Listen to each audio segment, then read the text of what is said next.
Yaxshimisilar do'stlar, men sizlarning yuzi tuvan xijiljon do'stinglar yondimbayon. Bugun sizlarga so'zlamoqchi bo'lgan hikoyamiz Marvelning eng ulug' qahramoni, eng suyuq shabaq shohi Bushugang polvon. Hikoyamizning bosh personaji Tony Stark to'liq sizdil elipani tugitib bo'lgan aqlli bola bo'lib, kichigidan boshlabla har xil kashfiyotlarga bak qiziqadi. Tony uzun yil tirishish va uzluksiz izdanish orqali oxiri dadasining shirkatiga varislik qiladi. Tony'ning shirkati dunyodagi eng cho'ng saxovat ham insonparvarlik ishlari bilan shug'ullanadigan qurol yaroq jo'mmay shirkati bo'lib, uning sotgan qurollari xalqaro nupusini tangshashda cho'ng rol o'ynaydi. Yaxshimisiz Tony efendim, sizni ziyorat qolaydi ekan. Anlasam sizdan qurollaringiz pek kichkam esqatmaydi deydi-ku. O faqat haqlarni topgan yolg'on yo'lda kelib biri. Amaliyot mening cho'ng qurollarim bor. Masalan, mening yo'g'on bir zambrigim bor. Hozirimiz ekskursiya qilib kelsak bo'ladi. Bir kuni Tony do'sti Marshall Road bilan birlikda yuqorqi maliga o'zining yangi uskunlarini sotqini bor edi. Bu qiqning faqat qamlashmadi adash. Mushundami kechkamsa? Ichib qo'ymsa azroq. Esil yegardim ba. Chaqchaqma adash. Men degan bir xizmatchi. Kayıp sapa degan narsa yo'qman.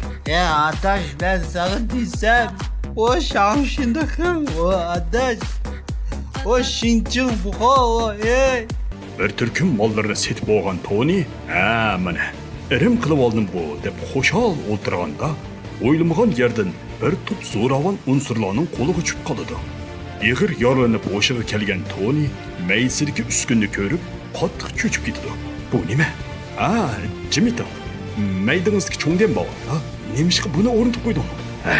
Yeningda bo'lsa cho'ngdan bor, nada bo'lsang shinching ho deganni anglamaganmi?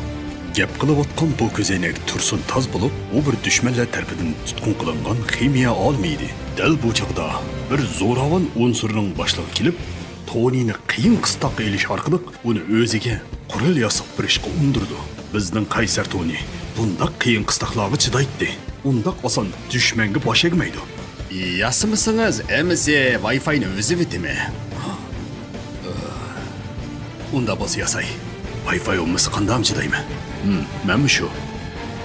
Lekin bizning Tony hargizmi undaq o'tamas. U qarmoq zo'ravonlarga qurol yasab berayotganda qilgani bilan amaliyotda u o'ziga bir mexanik mashina kiyimdan birini loyihalab atadi. Buningdan xabarsiz dushmanlar voy bu Tony bek qulqi yumshoq bo'lib cho'ngibdi deb kor bo'lmadi. Tony Stark g'ordagi eski to'mi dastaklarni yig'ish orqali oxiri ancha mukammal bo'lmagan mexanik to'mir odamdan birini yasab chiqdi. Qochadigan kunlar mana yetib keldi.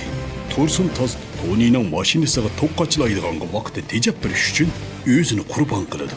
Tony bo'lsa o'zining mashina odami bilan dushman bossini bichit qilib, oxiri o'ngishli holda qochib qutuladi.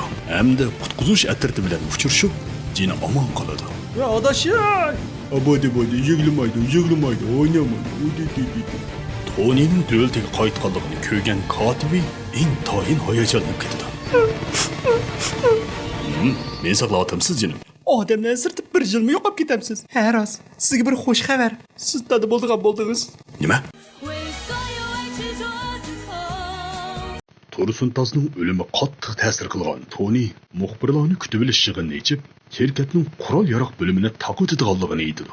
Bu ishdan xabar topgan saqolli Guang Tujiang qattiq ranjib ketdi. Maqliqin qamlashmadi.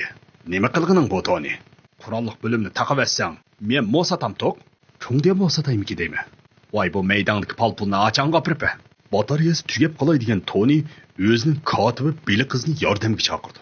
Jonim, yuragimni sug'urib beray, ko'ramsiz. O'zim sug'uryapman. Viyay! Qalbingiz totlishib ketibdi. Shuni yangisiga almashtiray dedim-ku. Bizdek jonallar qalbimizni mushundaq yanglab turmasak bo'lmaydi. Bilqiz amaliyotda bir ishqiy savdoyi qiz edi. U Tonyning qalbini ilib, chiroyliqcha bo'g'lab, saqlab qo'ydi. Tog'unkurda yasagan qalay odamdan ilhom olgan Tony sunniy ahli iqtidordan foydalanib, hamda yaxshi materiallardan ishlatib, ikkinchi avlod Bushugang polvonni yasab chiqdi. Bu Bushugang polvon ajoyib Bushuganki, sizlar ko'rgan Bushugangdanmi? O'ta Bushugang. Kesh bo'lganda Tony bir yig'ilishga qatnashdi. hamda bu yig'ilishda o'zining zambiriga to'g'riliq fikr almashtirib boqqan bir muxbir qizni uchirtib qoladi. Ey Tonijonim, siz menga otmayma deb va'da bergan-ku, lekin itib bitibsiz-ku. Oy, chaqchaqinma. Men pek diqqat qilmay odatda. Mana bu rasmlarni ko'ring. Siz bombalaringizni begunoh fuqarolarga qartib etibsiz. Bu ishdan qattiq cho'chigan ham boshqa ishlardan xotirjam bo'lib qolgan Toni darg'azabga kelib, Bo'shugang polvonni sirlab, Chaygang polvonga o'zgartdi. Toni yerlik dushmanlarning qizg'in qarshilashiga muyassar bo'ldi. Qarshilamiz. O'tab borayva.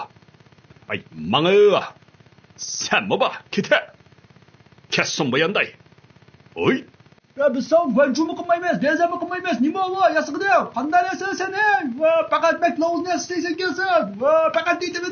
Va nima bo'lsa nim qildi? Sen de qo'rqib chiqmaysan. Nima deydigan nima va? Xayr xo'sh. Yo'q, mana dazab pezni estat oldim, do'yinga chiqarib bir qo'l olmasam. Voy! O'tamay qolsa. Xalqning turmushini qalaymiqan tatqichi. O'zingning olimni tassan olmamdi. Xalqlar hayron qoldi. Siz zodi kim o? Ismimni so'ramang. Men Toni yaxshi chiqsam azaldan ismimni qoldirmayman. Shuningdan boshlab yerli xalqlar uni madilab mundoq deydi. Jimi ko'si to'mirdan, yiqil g'usi ko'mirdan. Rahmat sizga avtiman, basun sizga umrdan. Nima uchun bularning bosida bunchavala ko'p bizning shirkatning qurollari bor? Buningdan ajablangan Toni beli qizni tekshirib beqishga bo'ylaydi. Dal bu chog'da Guangtouchang tuyuqsizda kirib qoladi. Ishxonada kino ko'ryapsiz? Ha, shundoq. Siz qayerning kinosi qamrab? Amerikaning? Yaponiyaning mo'ya? Yo'q, xato tushunmang. Bildim. Siz yerlik kinolarni yaxshi ko'rsizdan, ha? Yerlikningmi shirdimi shunda kinoni? Oy, albatta. Masalan, qo'noq pishdi. Yana bir nahiya, to'xtama asad degandek neni nodir filmlarimiz bor. To'g'riladi va ko'rsangiz bo'ldi.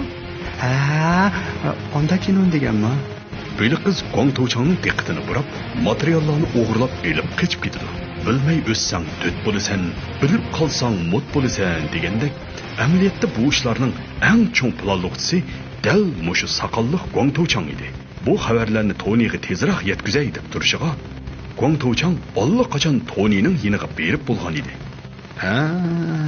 Kashkichi mushta yetivasan. Uyning ichida bo'lsa-mu, u yoqdan bu yoqqa harakat qilib qo'ysang bo'lmamda. Mayli bir kishilik harakat qil yoki qo'sh kishilik harakat qil. Moshta xomushdek yotganingdan yaxshi-ku. Sen o bir o'lik bo'lding. Lekin maydondagi cho'ngdan bang menga bak asqatdi. Guangtouchang o'zining razil planini amalga oshirish uchun Tonining maytsidagi reaktorni sug'urib ilib oldi. Kino sohasidagi o'nchun dud salbiy personajning biri bo'lgan Guangtouchang Tonining maytsiga kuchab chiqqani tasvir etmay, shu petini tashlab qo'yib chiqib ketdi. Bichara Toni ming bir taslikda injiqlab, o'zining burunqi dotlashib ketgan yuragini astiga sevilib, beli qizni qutqizgani mangadi. Bu chog'da beli qiz munosabatli xodimlarni boshlab, shirkatning eng cho'ng g'olufangsiga kirib, turbi yo'llarini tekshirib o'tadi. To'satdan Guangtouchangning mashina odami ko'z oldida paydo bo'ldi. Voy onam-ey! Voy mau g'oluga jon kirib qopti. Qo'shmon qizchoq, qo'shmon. Men illiqlik yetkizgichi g'olusha bo'laman. Shu yo'sha bo'lsam o'zingga chiq. Voy men nima dedim? To'xbar shiltayli degan-ku men. Dal bu chog'da Toni osmondan ushqandek tushib, g'olusha bilan qattiq jang qildi. Lekin batareyasi tugab ketay degan Toni bu qitimliq jangda foydasiz o'rindirib qoldi. Tan bilan futanmasam, pan bilan bo'lsa muftay degan Toni bu parqazan olvastini osmonga chiqib o'tini o'chirib o'tmoqchi bo'ldi. Lekin nada unda oson ish bo'lsin. Qatti amal qolmagan Toni oxiri bu parqazan olvasti bilan o'zini qurbon qilib tang halok bo'lmoqchi bo'ldi. Bilqiz, gapimni Bilqiz. Anlayapsizmi? Siz hozir kirib G'oluga o'tni toza qalab, uyni obdan isitdim. Men aning bilan birga bir otaman. Amaliyotda Tonining maqsadi bo'lsa, reaktorning besimini oshirib o'tib, portlash hodisasini keltirib chiqarib, dushmanni yo'qotmoqchi edi. Ammo ishlar Tonining planidek bo'ldi. Reaktor portladi. Reaktorning ustida turgan Toni oyat bilib, 5 metr nerda turgan dushman halok bo'ldi. Atsa Toni muxbirlarni kutib olishga yechib, o'xsham yuz bergan voqeaga tushuncha bermoqchi bo'ladi. Do'stlar, mushu videoni chiqargan diyoga har xil uchurlarni topshirib oldim. Ba'zilar meni tozlaydi, ba'zilar meni mozlaydi, ba'zilar videoning vaqtini oz deydi. Lekin haqiqatan to'zdirimiz bizning asarlarimizni sozlaydi. Ey, bo'ldi, o'zingni gapini qil, bu gaplarni qilmay. O'ngishli qoldi bu kinoni tugatib oldik. Endi buda qitimliq so'zlaydigan kinorimizning qaysi davlatning kinosi ekanligi ma'qulamlik qog'oz ajmo. Buda kino bo'lsa Hindistonning kinosi.